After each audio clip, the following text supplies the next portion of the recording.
I spent much of my childhood listening to the sound of striving. It came in the form of bad music, or at least amateur music, coming up through the floorboards of my bedroom, the plink, plink, plink of students sitting downstairs at my great Aunt Robbie's piano, slowly and imperfectly learning their scales. My family lived in the South Shore neighborhood of Chicago, in a tidy brick bungalow that belonged to Robbie and her husband Terry. My parents rented an apartment on the second floor, while Robbie and Terry lived on the first. Robbie was my mother's aunt and had been generous to her over many years, but to me, she was kind of a terror. Prim and serious, she directed the choir at a local church and was also our community's resident piano teacher. She wore sensible heels and kept a pair of reading glasses on a chain around her neck. She had a sly smile, but didn't appreciate sarcasm the way my mother did. I'd sometimes hear her chewing out her students for not having practiced enough, or chewing out their parents for delivering them late to lessons. "Good night," she'd exclaim in the middle of the day, with the same blast of exasperation someone else would say, "Oh, for God's sake." Few, it seemed, could live up to Robbie's standards. The sound of people trying, however, became the soundtrack to our life.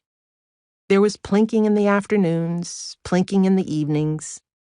Ladies from church sometimes came over to practice hymns, belting their piety through our walls. Under Robbie's rules, kids who took piano lessons were allowed to work on only one song at a time. From my room, I'd listen to them attempting, note by uncertain note, to win her approval, graduating from hot cross buns to Brahms' lullaby, but only after many tries. The music was never annoying, it was just persistent. It crept up the stairwell that separated our space from Robbie's. It drifted through open windows in summertime, accompanying my thoughts as I played with my Barbies or built little kingdoms made out of blocks.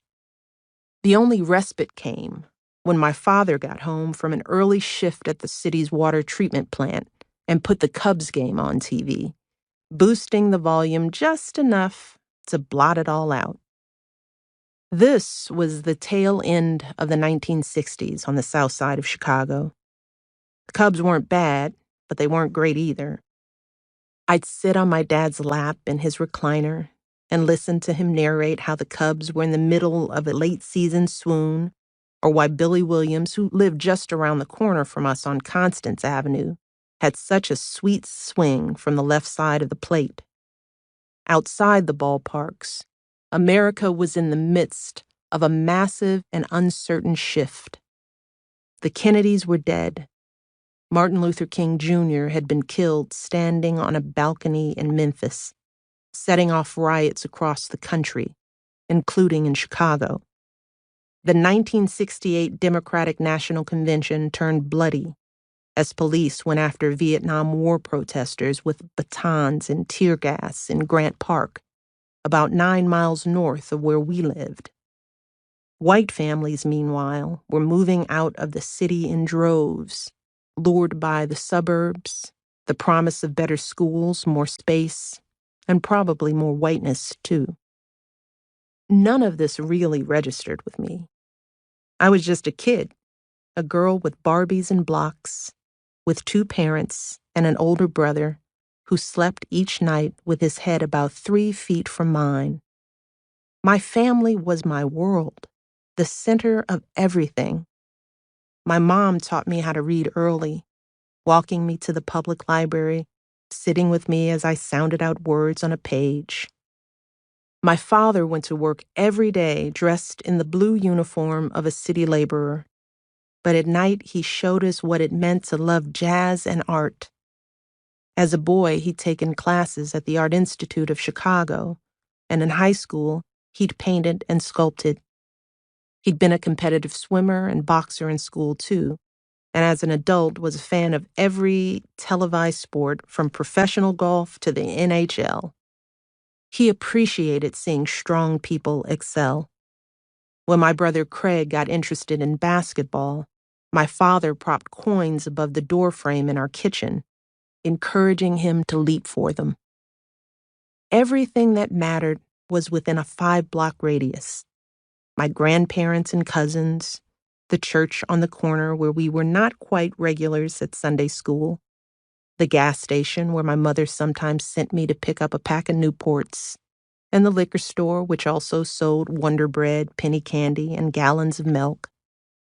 On hot summer nights, Craig and I dozed off to the sound of cheers from the Adult League softball games going on at the nearby public park, where by day we climbed on the playground jungle gym and played tag with other kids. Craig and I are not quite 2 years apart in age. He's got my father's soft eyes and optimistic spirit, my mother's implacability.